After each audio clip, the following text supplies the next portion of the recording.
I'm going to help prevent you from unwittingly breaking the law on your next visit to Vietnam.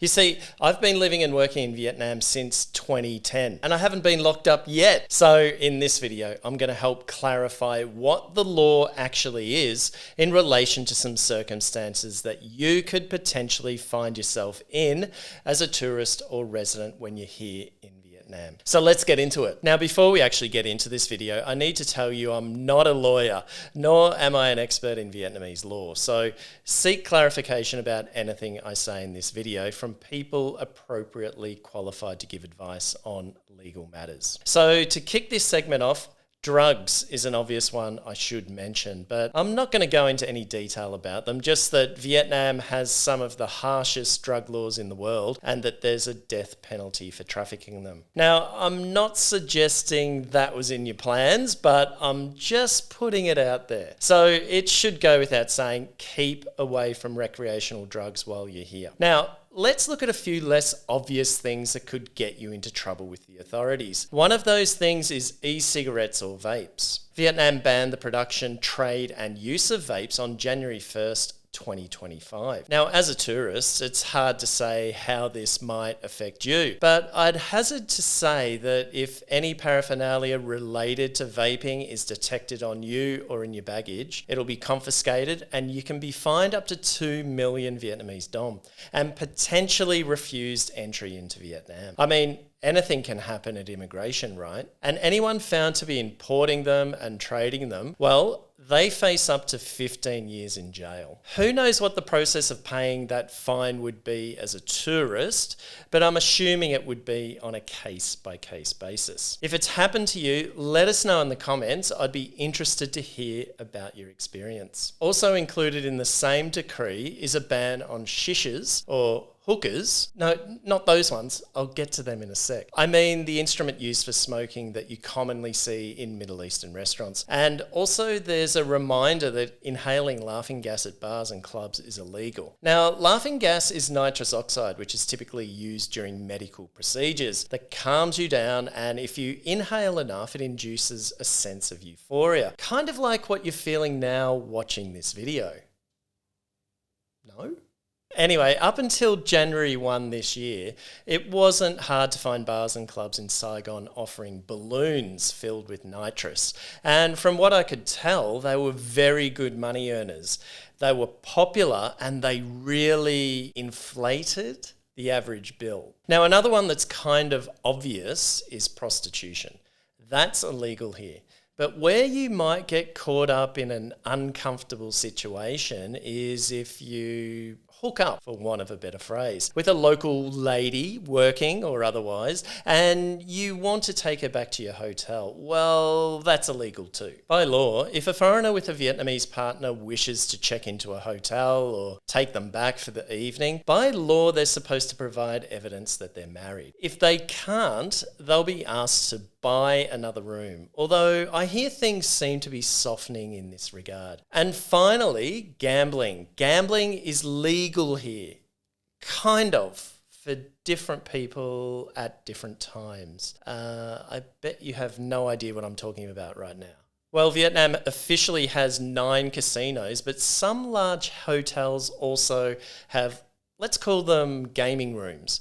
The Caravel Hotel is one that comes to mind here in Saigon. Now, foreigners are allowed to play in those casinos and gaming rooms as long as they prove they're foreign, while local Vietnamese aren't allowed to play. Up until the end of 2024, there had been a trial going on which allowed local Vietnamese to gamble, but towards the end of 2024, there was only one casino on Phu Quoc where they could play. But that trial has ended for now, so effectively local Vietnamese aren't allowed to enter casinos, although that may change at some point given how popular gambling is and how much money is said to be leaving the country via cross-border gambling apps. I thought I'd raise this in case you had plans to have a night out on the tables with a local friend. Oh, and if you're a YouTuber and see people who look like they're gambling on the streets, they could be, so refrain from filming them because they don't really like it. Okay, so I've already mentioned how taking a local person back to your hotel room could get you into a tricky or embarrassing situation at the reception desk. Well, another tricky situation you could potentially find yourself in related to accommodation is when it comes to Airbnbs. Airbnb is legal in most of Vietnam. However, a new ban has just been put in place this week, as it happens, by Ho Chi Minh City authorities on short-term rentals in residential apartment complexes due to tensions between long-term residents and short-term renters. Now, I don't know what those tensions were, but I'm assuming they relate to noise and the use of other facilities like gyms. Nevertheless, only tourist-specific accommodations like condotels, whatever they are, can be legally rented for short stays. The legal implications for you as a temporary resident or short-term stayer, if you like, aren't clear if you're found to be renting one of these apartments. Although, obviously, it'll ruin your holiday. Airbnb hosts in Vietnam are subject to regulations that require them to register their property as a business, which also means they need to comply with health and safety requirements for renting out their property to paying guests who also need to be registered. And there are also other regulations if a host offers food or alcohol or tours or the lot. Which is fine, I'm sure most hosts comply, but as in all industries, there are people who don't follow the laws. So you really should do your best to find out if the host is legit. I'm actually not very familiar with Airbnb, but there must be ways to reduce the chances of inadvertently winding up in an unregistered property. Let me know in the comments your experiences of renting Airbnb properties in Vietnam. Another way that you may inadvertently get yourself caught up in a tricky situation is that by law, foreigners, no matter the purpose of their visit to Vietnam and no matter where you're staying, even at a friend's place, by law need to be registered with the local police within 12 hours of arrival. For people like me who live here long term, we renew what used to be called our pink book every time our details changed or rental contract is renewed. Now, we don't have visitors, so we've never had to notify anyone about that. But I can remember back to my first year living here in 2010, I was living in Chinatown in District 5, and I can remember the local authorities randomly knocking on my door a number of times that year to check on who was living with me and whether they'd been registered or not. It was a little intimidating because it was totally random and never at a good time. And finally, for those of you living in Vietnam on a temporary resident visa, there's been a new requirement in place for some time now, at least according to my real estate agent, which requires me to notify the police in advance if I'm leaving the country for any reason. I haven't been able to find that law, but my real estate agent has told me the local police in my neighbourhood told her that's the case. So it might be worth asking your agent so you don't get a little surprise at the airport. In any case, don't forget I do a live stream every Sunday morning Vietnam time, and that's a great time to ask me questions about these sorts of things. I've left a link in the description, so click on that to get notified when I go live.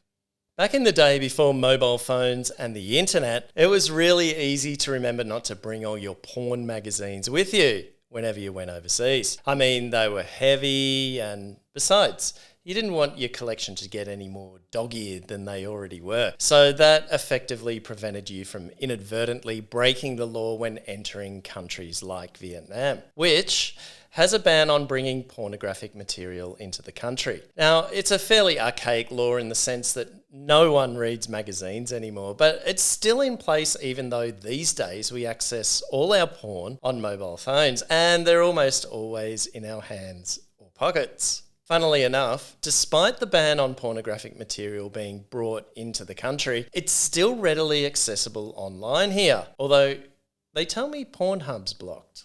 Now, in my friend's experience, nothing will happen to you if you accidentally access it online. I mean, sometimes you press the wrong buttons, right? But how you could find yourself in trouble is by disseminating it, sharing it, circulating it, because there's actually a law that carries hefty fines and long prison sentences for doing it, like sharing images, I mean. But the good news is you won't get done for sending that cheeky little reel or pic to a mate for a laugh every now and then. Not that I'm condoning it, because you'd have to send hundreds of photos and videos to scores and scores of people before that would happen. Thankfully. Anyway, you'd have to be some kind of pervert to do that, wouldn't you? And speaking of perverts, no, just kidding, just making sure you're still paying attention. Something else to know is that bringing sex toys into the country is also illegal. So let's say if you're a solo business traveller who spends a fair bit of time on the road, living out of your suitcase, moving from one hotel to the next with very little time for socialising, and you usually bring along with you your little travel companion, then leave him behind for the next trip to Vietnam. Dildos, vibrators, you name it, perhaps best not. They're all banned, and depending on how attached to it you are, there'll most likely be a hefty fine to get it back, if at all. Not to mention the embarrassment at the X-ray machine when you can only use gestures to explain the use of the thing. Vietnam doesn't have a reputation for being an overly litigious society, but there are a lot of laws. And just because you have the impression that there probably isn't a law for something and that legal action probably won't be taken if you break them, you can never be certain if you'll have the book thrown at you. One law that comes to mind is defamation law. Now, it's easy to forget when you're online that what you might be posting is defaming someone, and Vietnam has a law for that. If you knowingly fabricate information or spread false information that seriously infringes on someone's dignity, their reputation, or harms their rights and interests, then you can be liable to a fine between 10 and 50 million Vietnamese dong, a 2-year prison probation, or worse, up to 1 year in prison. Can you imagine the conversation on your first day in prison? What are you in here for? I don't know. I just thought I'd only go to Facebook jail for my comments. Anyway. An example of defamation might be as simple as posting a photo of someone on social media who you suspect is having an affair with your partner and accusing them of it. And according to my research, there are a lot of cases of this kind that have been before the courts here. I don't know what that says about relationships here, but good to know there's recourse if something like this happens.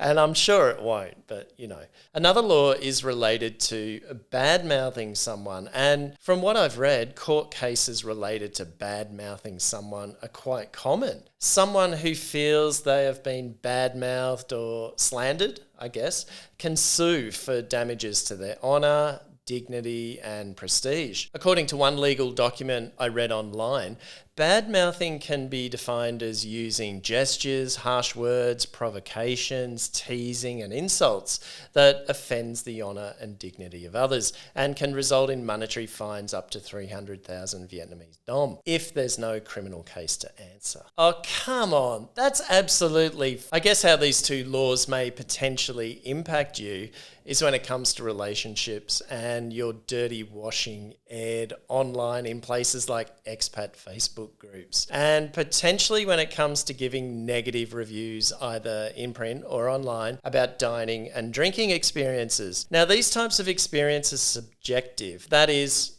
I might think the service quality and establishment is woeful, while my partner might think it's fine. Now, if I go online and badmouth the establishment, I'm opening myself up to a potential lawsuit. It's definitely something to think about, especially after a few drinks and then jumping on Facebook to let them have it. Luckily, I know a good lawyer.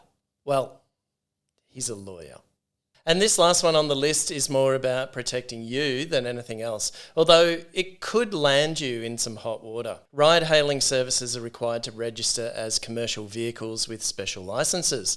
They're required to register their vehicle in the same way traditional taxis are, and if it's found that they aren't, then they can be fined more than 20 million Vietnamese dong, and if you happen to be riding their vehicle at the time the police pull them over, it's hard to say how that would go, as you may be accused of employing a personal driver, which as a tourist is technically impossible. But it's definitely in your best interest to be sure you're hailing a properly registered vehicle in case there's an accident or something. It may affect your insurance policy, for example. Who knows? Vehicles that are unbranded, which is often the case when you hail a Grab taxi in Vietnam, should have registration stickers on their windscreens, along with a sticker that says xe hợp đồng, which means that it's a contract vehicle and therefore legal to carry paying passengers. So look out for those. Actually, knowing this raised my eyebrows a little while back when I saw a video by a foreign YouTuber in which he was a grab bike rider for the day in Da Nang. And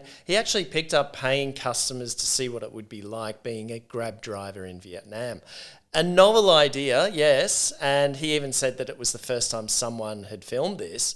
Well, now you can understand why, because it's actually against the law. And finally, another thing to be aware of is that if you're renting a motorcycle and you don't have a license, well, obviously you're breaking the law, but also the person or rental shop is breaking the law if they rent a motorbike to you, knowing that you don't have a license. There are all sorts of things that could go wrong there, so have a good think about whether it's worth the risk. If you have an accident without the right paperwork, then who knows where you might end up. Have you ever seen the series Locked Up Abroad? Well, that's it for this one. I hope you enjoyed it and that you learned something. I can't guarantee that you won't break the law or, God forbid, wind up in jail while you're here, but I hope at least it's made you more aware of some of the laws that could affect you and that it'll make you more vigilant while you're here. On that note, take care and stay safe, and I'll see you in the next one.